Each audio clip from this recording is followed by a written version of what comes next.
Advertencia.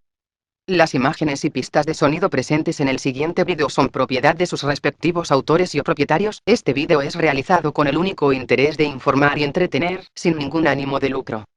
Al mismo tiempo, se informa que el presente análisis puede poseer una ligera cantidad de spoiler. Se recomienda discreción. ¿Saben? Originalmente, este vídeo era mucho más largo. En él, no solo era más explicativo sino que realizaba un trabajoso resumen sobre la historia. Al final recapacité, caí en la cuenta de que mi función, más que explicar la trama es solo criticarla, por lo que si alguien quiere realmente saber qué es lo que califico y juzgo en este vídeo, lo ideal sería que leyera el libro. Sin más preámbulos, vamos directo al grano.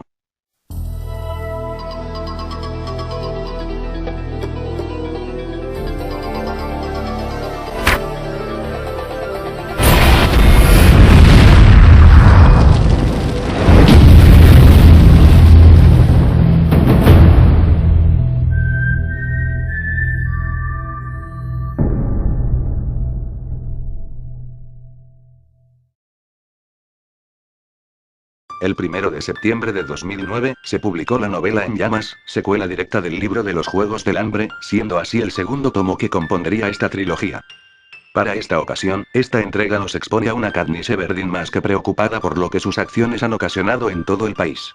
Los distritos comienzan a insurreccionarse contra su soberano y sangre inocente comienza a regarse por el suelo de aquella destrozada nación. La culpa no podría ser más que la de nuestra protagonista, quien, sin proponérselo, y gracias a su rebelde actuación en la competencia de la que a duras penas logró salir viva, ha encendido una chispa que periódicamente se convertirá en una gran hoguera que promete abrazar a todo Panem. La historia. Al igual que el libro anterior, este también es subdividido interiormente en 3 partes, para permitirle un mejor desarrollo y exposición de la trama a la autora. Así pues, se nos presenta. Parte 1, la chispa. Parte 2, el Quell, o como se le tradujo aquí, el vasallaje. Y parte 3, el enemigo. La trama continúa siendo presentada en primera persona, bajo la perspectiva de Katniss, quien, al igual que la vez pasada, nos sigue contando más de su nación quebrada y de los juegos en general, conforme se presenta la oportunidad indicada. Sin embargo, para desgracia de esta secuela, lamento informarles que ya no resulta tener un ritmo y desarrollo tan bien estructurado y balanceado como su antecesora. De hecho, puedo afirmarles con toda seguridad que casi un tercio completo de todo el libro resulta ser increíblemente aburrido y de proporciones soporíferas. Tanto así, que en más de una ocasión hizo que me replanteara seriamente si de verdad valía la pena continuar con la trilogía, o lo más prudente sería mejor abandonarla y dejarla en el olvido por el insoportable rumbo que estaba tomando toda la trama. La causante de todo este problema, de este casi suicidio de la franquicia, no podría ser más que la primera parte de la novela, es decir, la chispa. Y ustedes se preguntarán, ¿a qué se debe que esta parte sea algo tan deplorable? Déjenme explicarles. Miren, está claro que la historia de los Juegos del Hambre, el tema principal, gira alrededor del conflicto social que se da en Panem. Es por eso que resulta ser un jodido incordio y hasta cierto punto una ofensa, que la situación de planear un golpe de estado, la rebelión de los distritos y las acciones que las fuerzas represoras están teniendo contra estos, sean situaciones subyugadas, apartadas bruscamente del camino por exponer las hormonas alborotadas de Katniss. Así es gente, al menos el 90% que compone la parte 1 del libro En llamas, se encuentra azotada por este problema. Momentos extensos, vagos, banales y enteramente melosos que solo distraen de la acción principal, que no es que aporten mucho a la trama y que más bien, solo saben retrasarla.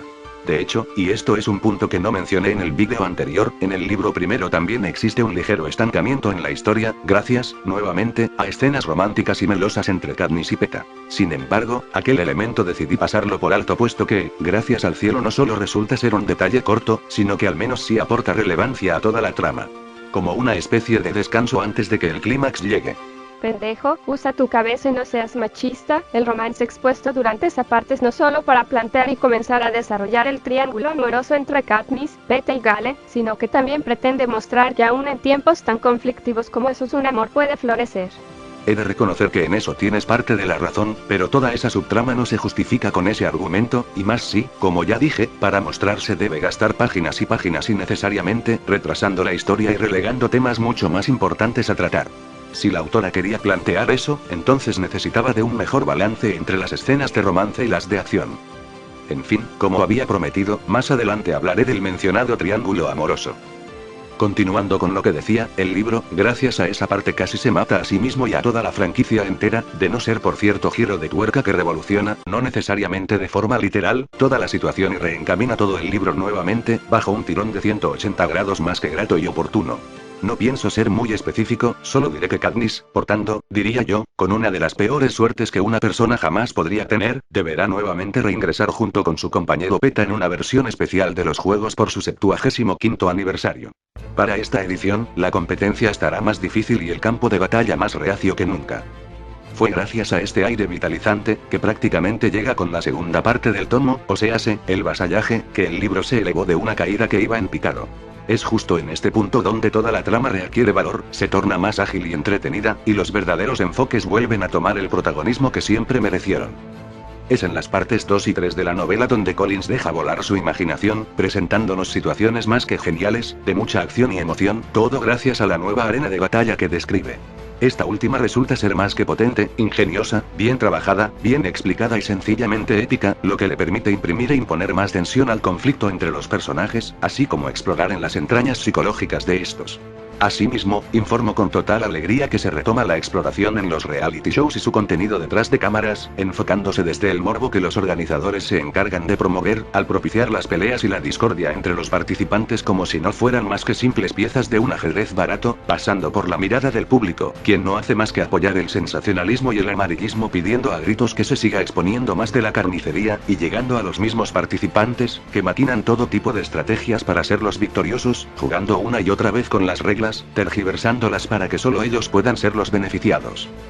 De igual manera, cabe resaltar que en general, En Llamas es un libro que, a pesar de su desbalanceo prominente, sabe exponer de excelente forma los aparatos ideológicos y represivos del Estado, formulados por Louis Althusser en sus obras, mostrando lo que puede hacer una nación podrida para subyugar a las masas mediante la fuerza militar y mediante el lavado de cerebro, propiciado mayoritariamente por los medios de comunicación. Los personajes. La autora continúa presentándonos entes complejos y tridimensionales, más que bien desarrollados. Para esta ocasión y dadas las circunstancias, Collins decide ahondar en el pasado de ciertos seres en específico, como lo es Haymitch, quien tuvo la desdicha de participar en el vasallaje de los 50 años.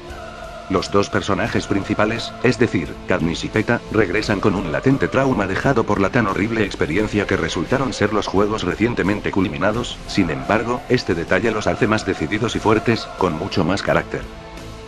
Ahora, como lo prometido es deuda, parto a hablar del tan mencionado amorío entre los personajes. Si les soy sincero, resulta bastante paradójico el pensar que una relación amorosa que se cimentó intencionalmente de forma forzada, terminase siendo un componente bien armado y con un muy buen desarrollo. No pienso ahondar mucho en el tema, por lo que solo les diré que básicamente, todo se resume en un engaño que la sagaz Katniss maquina para salvar su pellejo y el de su compañero, haciéndose idolatrar por el público. La Chita en Llamas logra vender la imagen de los amantes trágicos del Distrito 12 a todos los habitantes del Capitolio gracias a sus estratagemas. Sin embargo, digamos que los hechos no terminan saliendo del todo bien y lo que empezó como una estrategia para salir mayoritariamente ilesa del campo de batalla, terminó mutando en algo mucho más serio y complejo. De ahí aparece el conflicto emocional de nuestra heroína, quien ahora ya no sabe si lo ocurrido en la arena fue algo real o no, y si aquello que siente por el panadero rubio es más que un simple aprecio amistoso. Al mismo tiempo, se suma el hecho de que un viejo amor del pasado que siempre permaneció apagado se enciende, y un ente que aparentemente solo brindaba un vínculo fraternal, termina exponiendo más de sus emociones. Miren, no voy a negar que el triángulo amoroso está planteado y desarrollado bastante bien, sin embargo, el problema de este vínculo romántico radica en que, por motivos que me rehúso a volver a explicar, recibe más protagonismo del que debería, allanando y desbalanceando de forma descarada e inoportuna la historia. Sencillamente a nadie le importa los conflictos románticos de una adolescente cuando el jodido país está al borde de una hecatombe absoluta. Dicho esto, pasemos al personaje destacado de esta entrega. Nuevamente exalto a Katniss, la Chita en Llamas, quien resulta ser la mayor beneficiada en lo que se refiere a desarrollo. Con esta chica ocurre algo curioso, para esta secuela nos encontramos con una persona un tanto diferente a la que se nos expuso en la entrega anterior. Ya sea por las siempre amenazadoras pesadillas, por aquella sensación de paranoia inacabable, por aquellos traumas insuperables traídos por el hecho de haber matado y ver morir impotentemente a los tuyos, por lidiar con la presión de haberse convertido inadvertidamente en un símbolo de rebeldía y libertad para el pueblo, o por el simple y sencillo motivo de tener que volver al infierno que constituye la arena, Katniss cada vez se encuentra más abatida, un tanto más desesperada, despistada, violenta, irascible y menos enfocada en su misión. Estos componentes poco a poco están mellando la integridad moral de nuestra heroína, quien sin mayor alternativa busca un pilar de apoyo para poder aguantar y hacerle frente a todo el mundo que se le viene encima. Así es, gente, en este libro apreciamos una ligera tajadura en la personalidad de Katniss, un leve quiebre involutivo que a largo plazo terminará transformándose en algo más devastador y perjudicial para ella y quienes le rodean. Sin duda alguna, resulta interesante la forma como Collins desenvuelve a su carta maestra a lo largo de todo el libro. En conclusión, En Llamas es una secuela que pudo dar más de sí. Su estructuramiento es bastante criticable puesto que ocasiona un desbalanceo colosal hacia la franquicia, estancándola e impidiéndole avanzar durante un muy considerable periodo de tiempo. Sin embargo, para su suerte es un error que se recompone ya poco antes de llegar a la mitad de toda la historia. Es gracias al nudo y el desenlace por el que este texto de verdad vale la pena leerse. Son el nudo y el desenlace quienes de verdad le dan estatus a toda la secuela, y evitan que se convierta en una simple pieza de relleno, un manojo de hojas repletas de tinta que solo servirían para sostener la puerta. Es por todo lo anterior, por lo que decido darle a esta entrega un merecido 8,4 puntos sobre 10, connotándola como buena. Sinceramente, no es un libro tan emocionante o adictivo como el primero, y es por eso que solo lo recomiendo a aquellos que quedaron buscando más tras leer la primera novela. Solo tengan paciencia, aunque el principio resultará abrumador, su espera será recompensada. Sin nada más que decir, solo queda ya esperar cómo resulta ser su adaptación cinematográfica. Se despide el Mago Blanco, sayonara.